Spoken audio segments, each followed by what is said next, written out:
شیطان یا نفس کی شرارتوں میں آ کر وہ بول دیتا ہے جو اس کو نہیں بولنا چاہیے اور جو درست نہیں ہے، تکبر میں، غرور میں، یا کوئی اس کو ایسا جھٹکا لگا کہ اس کی کوئی ایسی چیز باہر آ گئی.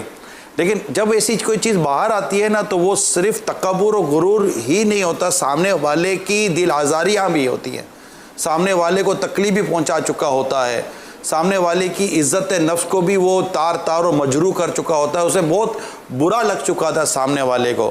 تو ایسی کیفیت میں پھر اس کا نیکسٹ، کیونکہ جب یہ کیفیت ختم ہوگی تو کیا اس کو اس بات کا احساس ہونا چاہیے، اور پھر اس کے بعد اس کو یہ مطلب دھوئے کیسے اس یہ جو میلا کچیلا جو ہو گیا سارا معاملہ.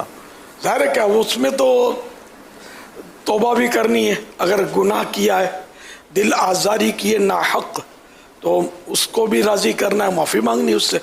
اس کی یہ تلافی کہلاتی ہے کہ جس طرح دل آزاری جیسی کی ہے تو اس سے معافی مانگے. اب یہ نہیں ہو سکتا کہ 10 آدمیوں کے سامنے اس کو جھاڑ دیا اور پھر کان میں سوری، یہ نہیں. جیسا جھاڑا ہے نا تو ویسا وہ سب کے سامنے یوں بھی کرنا پڑے گا. ہاں یہ تو تاکہ یہ 10 کو بھی پتہ چلے گا آپ توبہ کر چکے اور آپ نے جو اپنا بڑا پن ظاہر کیا تھا تو آج آپ کا نفس یہاں ذلیل ہو رہا 10 کے سامنے.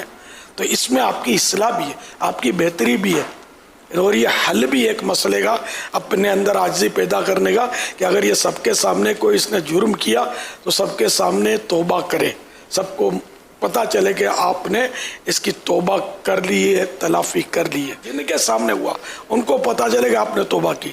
اور یہ بخاری شریف کی حدیث بھی ہے، السر بالسر والعلانیۃ بالعلانیۃ، چھپ کر کیے ہوئے گناہ کی چھپی توبہ، اعلان کیے ہوئے گناہ کی اعلان توبہ. تو جس کے سامنے گناہ کیا اس کو پتہ چلے. اب 10 یہ تھے جن کے سامنے یہ آپ نے گناہ کیا، تو چاہے 10,000 دوسروں کے سامنے آپ ظاہر کر دیں کہ میں نے توبہ کی، یہ نہیں ہے. ان 10 کو تو پتہ چلنا ہی چاہیے.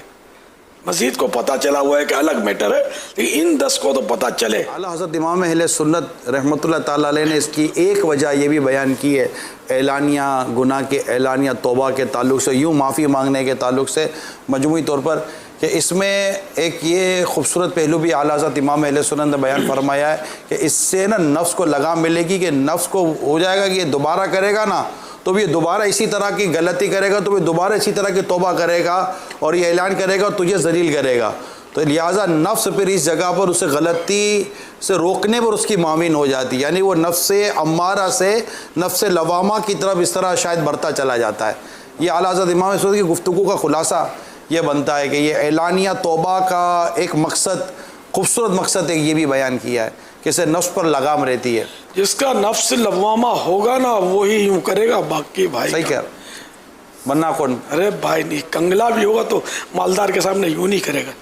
یہ تو بہت بہت بڑی بات ہے، پائے کی بات ہے کہ بندہ سب کے سامنے یوں کرتا ہو. یار اللہ ایسی ہم کو بھی توفیق دے کہ ہم مطلب نہیں کہ آخرت کے لیے کچھ نہ رکھیں، دنیا میں ہی فارغ ہو جائیں. یار ماتحت کے آگے یہ کرنا تھوڑا آزمائش ہو جاتی ہے، یعنی ماتحت میں گھر بار سب شامل ہے. یہ جو بڑی کیٹیگری ہے نا، انہیں مطلب اس طرح نیچے کی طرف ہاتھ جوڑنے میں آزمائش کا تھوڑا سا زیادہ.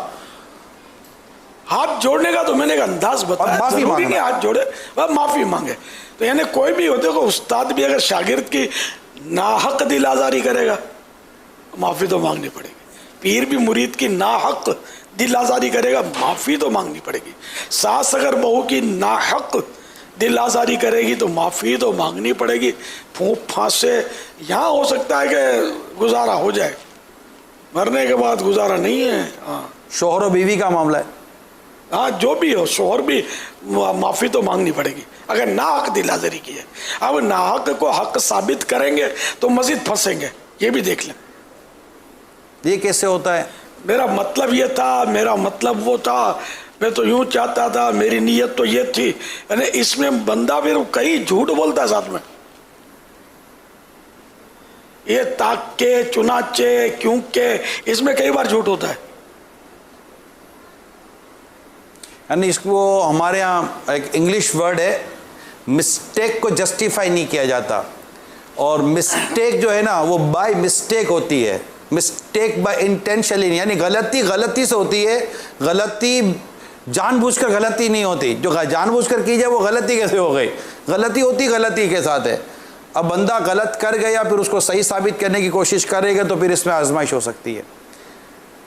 اچھا، اس میں ایک اور پہلو کی طرف میں چاہوں گا کہ یہ تھوڑا موضوع کہ بعض اوقات موقع ملتا ہے کہ میں امیر سن سے عرض کروں کہ جب کوئی کسی کو جھاڑتا ہے، ڈانٹتا ہے یا اس کو دل آزاریاں کرتا ہے نا، کبھی کبھی اس کو بھی کبھی اوپر سے ایسی ملتی ہے کہ یار اس کو بھی کوئی بولنے والا سنانے والا آ جاتا ہے، تو اس ٹائم پر جو اس کی کیفیت ہوتی ہے، اس کا دل بھرتا ہے، اس کو تھوڑا سا وہ فیل ہوتا ہے یا روتا ہے، تو دیکھو میرے ساتھ کیا ہو گیا، تو یہ وقت ہوتا ہے کہ اس پر یہ غور کرنا چاہیے کہ اس وقت جو مجھ پر بیت رہی ہے، نہ جانے میری وجہ سے یہ کتنوں پر بیتی ہوگی۔ آج جو میں جس تکلیف کی وجہ سے رو رہا ہوں، نہ جانے میں نے کتنوں کو اس تکلیف میں رلایا ہوگا۔ تو جیسے کہتے ہیں نا کہ بھوک سے بھوکوں کی یاد آتی ہے کہ جب آپ بھوکے پیاسے رہتے ہیں تو آپ کو بھوکے پیاسوں کا احساس پیدا ہو جاتا ہے، تو کسی کے ساتھ خدا نہ خواستہ یہ ہوتا ہے نا، تو اس کو یہ احساس ہونا چاہیے کہ میں نے کتنوں کے ساتھ یہ کیا ہوگا اور ان کے کیا دل گردے پھیپڑے توڑ پھوڑ کر رکھ دیے ہوں گے۔ تو ایسے میں بھی اس کو بھی زیادہ شاید رجوع کر لینا چاہیے، بھائی معاف کر دو معاف کر دو۔ یہ اللہ توفیق دے تو ہی ہوگا، باقی تو یار البتہ یہ کہ داغ ظلم جو ہے نا کبھی کبھی بہت مہنگا پڑ جاتا ہے۔